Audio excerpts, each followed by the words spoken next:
মধ্যবিত্ত পরিবারের গৃহিণীরা আমরা চাইলেই কিন্তু একটু বুদ্ধি করে সংসারের ব্যয় কমাতে পারি। কিভাবে সংসারের ব্যয় কমিয়ে সেখান থেকে কিছুটা টাকা জমিয়ে রাখা যায়।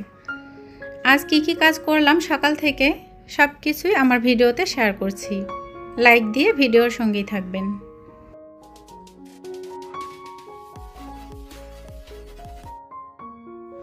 আসসালামু আলাইকুম, আমি আয়েশা সিদ্দিকা। আয়েশা ব্লগ ভেঞ্চার চ্যানেলে আপনাদের আরও একবার স্বাগত জানাই। কাছে এবং দূরে, দেশ এবং দেশের বাহিরে যে যেখান থেকে আমার আজকের ভিডিও দেখছেন, আশা করি আল্লাহর রহমতে সবাই ভালো আছেন, সুস্থ আছেন। আলহামদুলিল্লাহ, আমরাও ভালো আছি। আজকে আরেকটি নতুন ভিডিও আপনাদের সঙ্গে শেয়ার করছি। লাইক দিয়ে ভিডিওর সঙ্গেই থাকবেন। সকালে হালকা একটু নাস্তার আয়োজন করেছি। এই যে পাউরুটি ভেজে নিচ্ছি, এটা কিন্তু খেতে ভালো লাগে। আর একটু লাল চা আদা আর তেজপাতা দিয়ে বানিয়ে নিচ্ছি। সকালে ঘুম থেকে উঠেই কিন্তু রান্নাঘরে সব কিছু একসঙ্গে করতে ভালো লাগে না, তো হালকা একটু চা খেয়ে তারপর কিন্তু সবগুলো কাজ গুছিয়ে করি।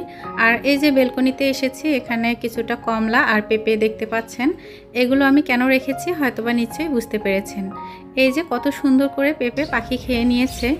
আর এই যে আমার ঘরে পাখি, তো আমি এর আগের ভিডিওতেও কিন্তু শেয়ার করেছিলাম, এমন করে বাসা করেছে আর ছোট ছোট ছানা হয়েছে। তো আপনারা হয়তোবা পাখির ছানার কিচিরমিচির শব্দ শুনতে পাচ্ছেন। আমি ইচ্ছা করেই রেখেছি সাউন্ড আপনাদেরকে একটু শোনানোর জন্য। তো যখন আমি এভাবে দেখতে চলে আসি তখন কিন্তু বাচ্চাগুলো একদম চুপ হয়ে যায়। মানে কি বলবো, এতটাই চালাক।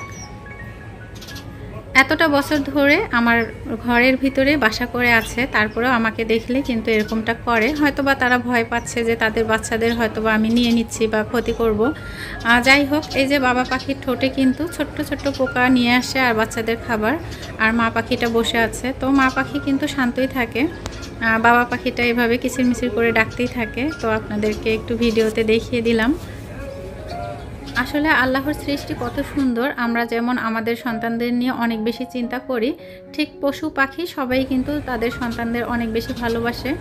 আর বাবা পাখিটা যদিও বা ডাকছে, কিন্তু তার মুখে যে খাবার নিয়ে এসেছে, আমি একটু জুম করে আপনাদের সঙ্গে দেখিয়ে দিচ্ছি। তো খাবারটা কিন্তু ঠিক মুখে রেখে দিয়েছে।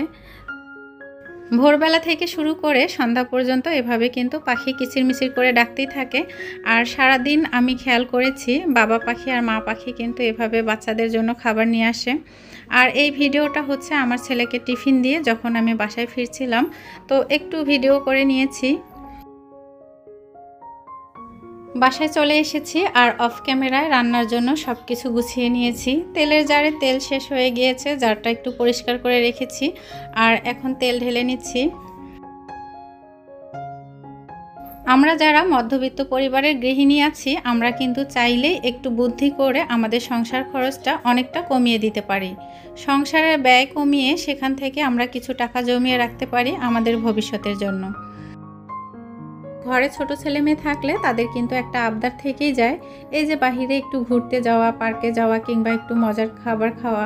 তো সেক্ষেত্রে আমাদের কিন্তু একটু হিসাব নিকাশ করে চলা দরকার। যখন আমরা কোথাও ঘুরতে যাই, যাওয়া আসার কিন্তু একটা খরচ থাকেই। তাছাড়া যদি বাহিরে যাওয়া হয় তখন কিন্তু কিছু না কিছু খেতে ইচ্ছে করে। আর বাহিরে ঘুরতে যাওয়া মানে হচ্ছে কেনাকাটা করা কিংবা পার্কে গেলে বাচ্চাদের খেলাধুলা করানো আর পাশাপাশি রেস্টুরেন্টে খাওয়া। তো সেই ক্ষেত্রে দেখা যাচ্ছে যে আমাদের অনায়াসে 1000 থেকে 2000 টাকা খরচ হয়ে যায়। এই খরচটা আমরা কিন্তু চাইলেই কমিয়ে নিতে পারি। বাচ্চাদের আবদার সবসময় পূরণ করতে হবে এমন কিন্তু কথা না। তাছাড়া বাচ্চাদের জন্য কিন্তু আমরা চাইলে ঘরে যদি একটু খাবারের ব্যবস্থা করি এবং বিনোদনের ব্যবস্থা করি, তো একটা দিন কিন্তু আমরা চাইলে বাহিরে না গিয়ে এই টাকাটা জমিয়ে রাখতে পারি। 7টি গুরুত্বপূর্ণ কিচেন টিপস আমার একটা ভিডিওতে শেয়ার করেছিলাম। আর এই যে পুরাতন মোজা কিন্তু কম বেশি সবার ঘরেই থাকে। আর ছোট বাচ্চার একটা মোজা কেটে কিন্তু আমি তেলের জারে লাগিয়ে নিয়েছি। এর কারণ হচ্ছে তেলের জারটা যেখানে রেখে দেওয়া হয় সেখানে কিন্তু তেল চিটচিটে একটা ভাব হয়ে যায়। এভাবে একটা পুরাতন মোজা কেটে নিয়ে আমি যখন তেলের জারে লাগিয়ে নিয়েছি তখন কিন্তু আর এই সমস্যাটা হচ্ছে না। তো চাইলে আপনারা এই টিপসটি ফলো করতে পারেন। পাঁচমিশালি মাছ হাতে মেখে যদি রান্না করা যায় খুব বেশি সুস্বাদু হয়। তো এই যে আলু কেটে নিয়েছিলাম চিকন করে, এখানে পেঁয়াজ কুচি, রসুন কুচি আর কাঁচামরিচ দিয়ে দিয়েছি। এখন দিয়ে দিচ্ছি স্বাদ মতো লবণ। এভাবে আপনারা ট্রাই করে দেখতে পারেন। আমি মনে করি যে সবাই কম বেশি এভাবে মাছ রান্নাটা খেতে অনেক বেশি পছন্দ করে। আমার কাছে কিন্তু অনেক ভালো লাগে। মায়ের হাতের রান্নার তুলনা কখনোই হয় না। সবার কাছেই কিন্তু সবার মায়ের হাতের রান্না অনেক বেশি প্রিয়। আমার আম্মু এভাবে রান্না করে, তো আমিও এভাবেই রান্না করার চেষ্টা করি। যদিও বা আমি মনে করি যে আমার আম্মুর হাতের রান্না সবচেয়ে পারফেক্ট। রাঁধুনি মাছের মশলা আমি এখন 2 টেবিল চামচ দিয়ে দিচ্ছি। আমার আম্মু যখন মাছের তরকারি রান্না করে তখন কিন্তু গোলমরিচ আর জিরা এই দুটো জিনিস বেটে দেয়। যেহেতু আমার হাতের কাছে গোলমরিচ আর জিরা বাটা নেই, তো আমার হাতের কাছে যা আছে সেটাই ব্যবহার করছি। তাছাড়া কিছুক্ষণ পরেই কিন্তু আবার ছেলের স্কুল ছুটি হয়ে যাবে। এই যে বোরখা পরে আবারও কিন্তু দৌড়াতে হবে স্কুলের দিকে। তো এই সময়টা কিন্তু একটা ব্যস্তময় সময়, যত তাড়াতাড়ি সম্ভব আমি রান্নাটা সেরে নিব। তো যেহেতু জিরা গোলমরিচ বেটে দিতে পাচ্ছি না, তো এখানে জিরা গোলমরিচ ধনিয়া সব কিছু কিন্তু ভেজে ব্লেন্ডারে ব্লেন্ড করে নিয়েছি। সবগুলো উপকরণ ভালোভাবে হাত দিয়ে মেখে নিচ্ছি। আর ছোট মাছ কিংবা পাঁচমিশালি মাছ যদি এভাবে রান্না করা যায় অনেক বেশি সুস্বাদু হয়। পাঁচমিশালি মাছ খেতে কিন্তু খুব বেশি সুস্বাদু, তবে এই মাছ রেডি করতে গেলে অনেকটা সময় লেগে যায়। বিভিন্ন রকমের মাছ একসঙ্গে করে যদি রান্না করা যায় অনায়াসে কিন্তু 2 প্লেট ভাত শেষ হয়ে যায়। তবে এই ভাত শেষ করার চেয়ে মাছ কাটার কষ্টটা অনেক বেশি। সবগুলো উপকরণের সঙ্গে মাছ ভালো করে মেখে নিয়েছি। আর এখন আমি এখানে পানি দিয়ে দিচ্ছি। অবশ্যই পানির পরিমাণটা একটু বাড়িয়ে দিতে হবে যাতে করে মাছ একদম রান্না হয়ে যায়। আর আমি এখানে দিয়ে দিচ্ছি সরিষার তেল, ধনিয়া পাতা কুচি, ছোট মাছ কিংবা বড় মাছ সব রকম মাছের তরকারিতে এবং সবজির তরকারিতে খেতে কিন্তু দারুণ লাগে। যারা ধনিয়া পাতা খেতে বেশি পছন্দ করেন তারা তো জানেনই যে এর স্বাদটা কতটা বেশি। ধনিয়া পাতা কুচি সরিষার তেল দিয়ে আবারও ভালো করে মেখে নিচ্ছি। নতুন আপুরা যারা আছেন তারা আমার রেসিপিটি ফলো করে এভাবে পাঁচমিশালি মাছ রান্না করে খেয়ে দেখতে পারেন। মনে করলাম কিছুটা ধনিয়া পাতা কুচি রেখে দিব। তারপর ভাবলাম ছোট মাছের তরকারিতে যত বেশি ধনিয়া পাতা দেয়া যায় তত বেশি স্বাদ হয়। তবে যারা ধনিয়া পাতা খেতে পারেন না তারা অ্যাভয়েড করতে পারেন। আমরা যারা মধ্যবিত্ত পরিবারের গৃহিণী আছি ব্যয় কমিয়ে কিছুটা টাকা জমিয়ে রাখতে পারি। একটু বুদ্ধি থাকতে হবে আর একটু কষ্ট করতে হবে। এই যে ধরুন আমরা যখন ছেলে মেয়েকে নিয়ে স্কুলে যাই, তাদের স্কুলে ক্লাসে দিয়ে যখন আমরা বাসায় ফিরব, যদি সম্ভব হয় তাহলে আমরা অটো ভাড়া 20 টাকা কিংবা 30 টাকা বাঁচিয়ে নিতে পারি। বাসা থেকে যদি আমরা স্কুল হেঁটে গিয়ে আবার হেঁটে আসতে পারি তাহলেই কিন্তু সম্ভব। এই যে সামনে শীতের সকাল আসছে তখন কিন্তু হাঁটতে খুব বেশি কষ্ট লাগে না, বরং হাঁটা আমাদের শরীরের জন্য ভালো। তো সেক্ষেত্রে আমাদের ব্যায়াম হচ্ছে, প্লাস আমরা 20 টাকা থেকে 30 টাকা কিন্তু অটো ভাড়া বাঁচিয়ে নিতে পারছি। আর এটাই কিন্তু আমরা ব্যয় কমিয়ে টাকা জমিয়ে রাখতে পারছি। যাদের প্রতি মাসে কিংবা প্রতি সপ্তাহে পার্লারে যাওয়ার অভ্যাস আছে তারা চাইলে এই অভ্যাসটা পরিবর্তন করে সেখান থেকেও কিন্তু ব্যয় কমাতে পারেন।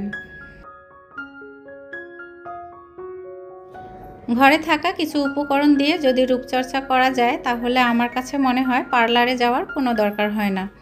আর পার্লারে গেলে কিন্তু 1000-2000 টাকা অনায়াসে খরচ হয়ে যায়। এই ব্যয়টা আমরা কিন্তু কমাতে পারি। যে সকল প্রিয় আপুরা প্রতি মাসেই পার্লারে যাচ্ছেন তারা কিন্তু একটা মাস পার্লারে না গিয়ে সে মাসে আপনারা বাসায় থাকা কিছু উপকরণ দিয়ে রূপচর্চা করে নিতে পারেন। সেখান থেকে কিন্তু আপনারা টাকা জমিয়ে নিতে পারবেন। অতিরিক্ত শপিং করে টাকা নষ্ট না করে ব্যয় কমিয়ে সেখান থেকে আপনারা টাকা জমিয়ে রাখতে পারেন আপনাদের ভবিষ্যতের জন্য। প্রয়োজন ছাড়া কেনাকাটা করা বন্ধ করুন। কিছু নিয়ম মেনে চললেই কিন্তু আমরা পারি সংসারের ব্যয় কমিয়ে সেখান থেকে টাকা জমিয়ে রাখতে। ছোট মাছের তরকারিতে অনেকগুলো কাঁচামরিচ কেটে দিয়েছি আর সেই সঙ্গে সেখানে কিন্তু 2 টেবিল চামচ গুঁড়ামরিচও দিয়েছি। যেহেতু বাচ্চারা সেটা খেতে পারবে না, এজন্য বাচ্চাদের জন্য আলাদা করে তেলাপিয়া মাছ ভেজে একটু আলু কুচি দিয়ে রান্না করে নিচ্ছি। ছোটো মাছের তরকারি কিংবা পাঁচমিশালি মাছের তরকারিতে কিন্তু ঝাল হলে খেতে দারুণ লাগে, যদিও বা আমরা ঝালটা কম খাই। তারপরেও আমি চেষ্টা করি ভর্তা রেসিপিগুলোতে এবং ছোটো মাছের তরকারিতে একটু ঝাল দেওয়ার জন্য। ছোট মাছ বাচ্চাদের খাওয়ানো উচিত, যদিও বা কাটা বাছতে একটু কষ্ট হয় বা সময় লাগে, বাচ্চারা খেতে পারে না। এজন্যই আর কি ছোটো মাছের তরকারিটা আমি ঝাল ঝাল করে রান্না করি আপনাদের ভাই আর আমার জন্য। তখন কিন্তু বাচ্চাদের জন্য আলাদা করে একটু বড় মাছের তরকারি রান্না করি। মশলার জার পরিষ্কার করে নিয়েছিলাম, তো ভিতরে একটু পানি পানি ভাব থেকে গিয়েছে, পুরোপুরিভাবে শুকায় যায়নি। তো এই যে একটা টিস্যু দিয়ে চামচ দিয়ে আমি ভালো করে পরিষ্কার করে নিলাম। যেহেতু ভাজা মশলা গুঁড়ো করেছি, সেটা রেখে দিব দীর্ঘদিন ভালো রাখার জন্য, কিন্তু অবশ্যই শুকনো রাখতে হবে। প্রিয় আপু ভাইয়ারা যারা আমার ভিডিও কন্টিনিউ দেখেন এবং ভালোবেসে আমার চ্যানেলটি সাবস্ক্রাইব করে আমার পাশে আছেন, সুন্দর সুন্দর কমেন্টের মাধ্যমে আমাকে কাজে উৎসাহিত করছেন, তাদের জন্য মন থেকে অনেক অনেক ভালোবাসা এবং দোয়া রইল। যারা আজকে প্রথম আমার চ্যানেলে ভিজিট করেছেন, প্রথম ভিডিও দেখছেন, চাইলে ভালোবেসে চ্যানেলটি সাবস্ক্রাইব করে পাশে থাকতে পারেন। পরবর্তীতে নতুন কোনো ভিডিও আপলোড করলে যেন নোটিফিকেশন পৌঁছে যায়, এজন্য অল অপশন চালু রাখতে পারেন। ব্লেন্ডারে মশলা ব্লেন্ডার করার পর কিন্তু যখন চামচ দিয়ে জারে তুলে নেওয়া হয়, কিছুটা মশলা কিন্তু থেকেই যায়। তখন আপনারা এখানে পানি দিয়ে এই মশলাটা কিন্তু তরকারিতে ব্যবহার করতে পারেন। এই যে আমি এখানে পানি দিয়েছি, আর এই যে ছোটো মাছের তরকারিতে কিন্তু দিয়ে দিচ্ছি। শিলপাটায় যখন মশলা বেটে নেবেন, ঠিক বুদ্ধি করে কিন্তু এই কাজটা করে নিতে পারেন। আমি যেটা করি, পাটায় একটু পানি দিয়ে পাটা ধুয়ে নিই, আর সেই পানিটা কিন্তু তরকারিতে ব্যবহার করি। তাতে করে শিলপাটায় যতগুলো মশলা লেগে থাকে সেগুলো কিন্তু আমরা তরকারিতে অনায়াসে ব্যবহার করতে পারি। কিচেনে রান্নার পাশাপাশি যে কাজটা করে নেই, সেটা হচ্ছে কিচেনে যে জায়গাগুলো এলোমেলো থাকে এবং অপরিষ্কার থাকে সেগুলো আমি গুছিয়ে নেওয়ার চেষ্টা করি। তাহলে কি হয়, আলাদা করে আর এই সময়টা ব্যয় করতে হয় না। তো চুলায় যখন রান্না হয়, পাশাপাশি আমি এই কাজগুলো গুছিয়ে নিই। ভিডিওতে কিংবা কথার মাঝে যদি কোনো ভুল ত্রুটি থাকে তাহলে প্লিজ ক্ষমা করে দিবেন। আজ এ পর্যন্তই। সবাই ভালো থাকবেন, সুস্থ থাকবেন। আসসালামু আলাইকুম। আল্লাহ হাফেজ।